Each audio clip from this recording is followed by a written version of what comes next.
I've always been fascinated by the almost superhuman abilities of elite table tennis players. I'm not very good at table tennis myself, but as a roboticist, I have often thought in the past how interesting it would be to build a table tennis robot, and to be able to do that was kind of a dream project for me.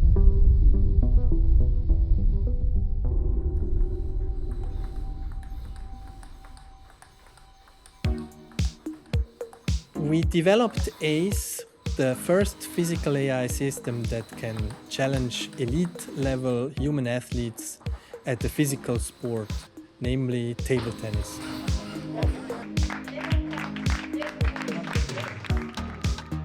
My name is Peter Dürr. I am the director of Sony AI Zurich and lead engineer of Project ACE, one of our robotics projects at Sony AI. Table tennis is an amazing challenge, and if you look what the human athletes do, it's almost incredible. The ball flies over the table with speeds of 20, 25, sometimes 30 meters per second, and the table is only 2.7 meters long, so you can quickly understand that that leaves very little time to react. Moreover, when the top players hit the ball, they impart spin on it to arc the trajectory and make it more difficult for their opponent to react or to gain a tactical advantage. And the spins that we see can be above 150 revolutions per second. So that makes table tennis really, really interesting from a physics point of view, but also from the point of view of testing the limits of human reaction.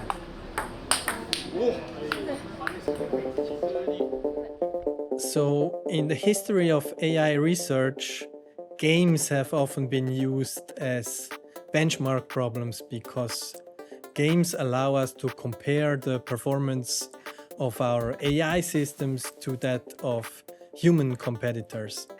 And in the past, we've seen that happen in board games like backgammon, chess, shogi, Go, and then also computer games like StarCraft and our own work on simulated racing in Gran Turismo. When you work on a problem in the virtual world, for example, a computer game like Gran Turismo, and your AI makes a mistake that leads to a crash, for example, the drivers are still safe behind their screens, and with the push of a button, they will be good as new. In recent years, we've seen some work taking to the real world, starting with a seminal work by Elia Kaufmann and his colleagues from the University of Zurich, who challenged expert drone racing pilots. And in the real world, like with a robot behind me, when that robot crashes into the table or into itself, can not only damage itself, but also potentially hurt someone on the other side of the table. So safety is a really big concern. And that was a key part of our contribution to enable a safe way to learn how to control this robot. The interesting thing about a problem like robot table tennis is that it's totally impossible to pre-program everything that could happen, right? So you cannot write code that controls this robot by hand. So what we did is we resorted to a technique from machine learning that's called reinforcement learning, which is really trial and error. So we put the robot in a simulation and we shoot table tennis balls at it. And at first it's moving randomly. Eventually it will hit the ball and maybe even hit it back to the other side of the table. And at that point, we have a signal that we can learn from. We end up with a controller that can play really, really well in simulation. And because our simulation is very close to the real physics of table tennis, we can then use that on our real robot to beat real human professional table tennis players. One of the key breakthroughs in our paper was to combine that learned component with optimization-based control system around it that lets us actually guarantee that the robot is never going to collide with either the table or itself.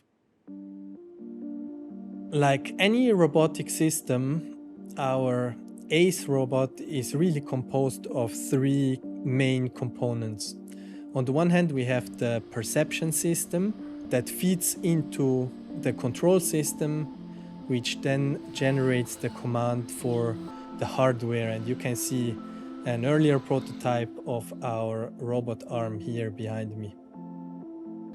Our perception system, on the one hand, uses a number of conventional cameras running at 200 frames per second that are around the court, and they allow us to locate the ball in space, so we can triangulate the position of the ball in 3D. In addition, we also use something we call a gaze control system that's using an event-based camera, and that allows us to measure the spin of the ball as it's flying over the table. Spin is an essential element of the game of table tennis, as when the ball spins, that influences the trajectory of the ball while it's flying through the air, but also when it bounces on the table and then bounces on the opponent's racket. And when elite players hit the ball, they can reach spins of over 150 revolutions per second. So that's very hard to measure in real time. And one of the big breakthroughs of our system is that we found a method to measure the spin magnitude and also the spin axis in real time at very high accuracy. The resolution of the event camera in space is not that big, so we have to really zoom in on the ball, and to do that we built special optics that use two small mirrors that let us change the field of view of the camera very quickly and kind of follow the ball as it's flying over the table. And this allows us to then look at this logo, which in high-level table tennis games we need to use balls that are ITTF certified and have a little logo printed on them. And by looking at the ball closely, we can see the logo as it's spinning around the ball.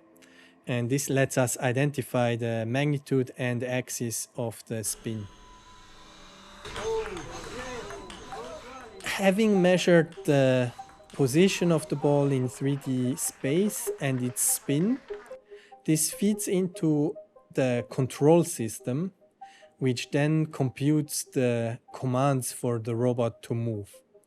And if you look at our system end to end, so from the ball flying in space to our robot generating a torque based on the observation of this movement, this takes us around 20 milliseconds, which is roughly 10 times faster than the reaction time of human table tennis players. When we started this project, we looked at off-the-shelf industrial robot arms, and we bought some of them, but we quickly realized that they wouldn't give us the reach or the speed we need to challenge professional level table tennis players. So we built our own arm that has 6 degrees of freedom to move the racket around, and then 2 additional degrees of freedom to move in space, which gives us enough reach and also enough speed to hit the ball at professional level.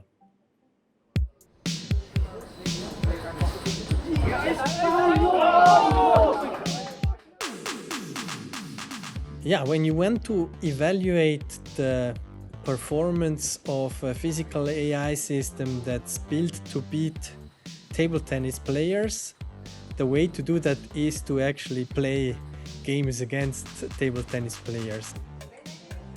There have been attempts before, but there were always some limitations like special equipment or rule changes that made it into quite different game from elite level table tennis.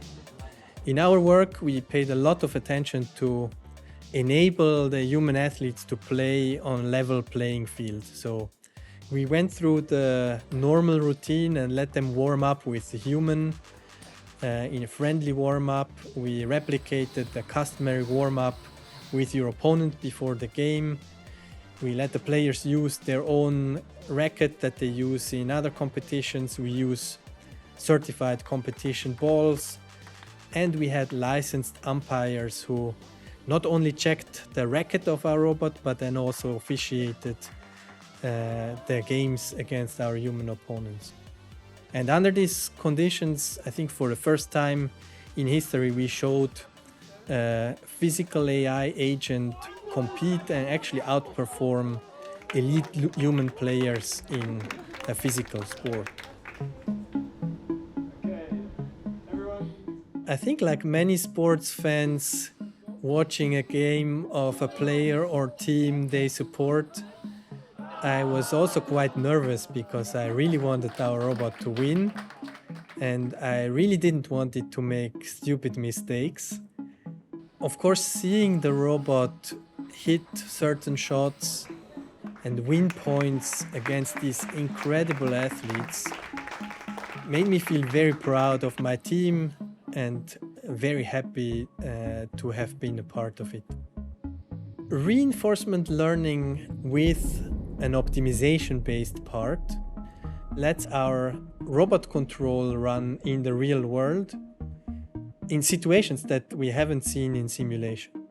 A very interesting example of that happened in one of the early games where the ball bounced off the net and we really hadn't taken any effort to put that in our simulation, but the robot reacted flawlessly and returned the ball after it bounced from the net, and I do think we even won the point.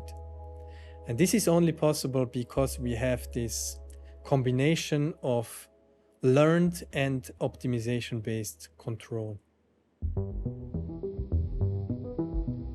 This robot is really one of the first examples of a robot that can interact with humans at the fastest timescales that we are able to interact with. We already see some of the potential of AI systems in the virtual world today.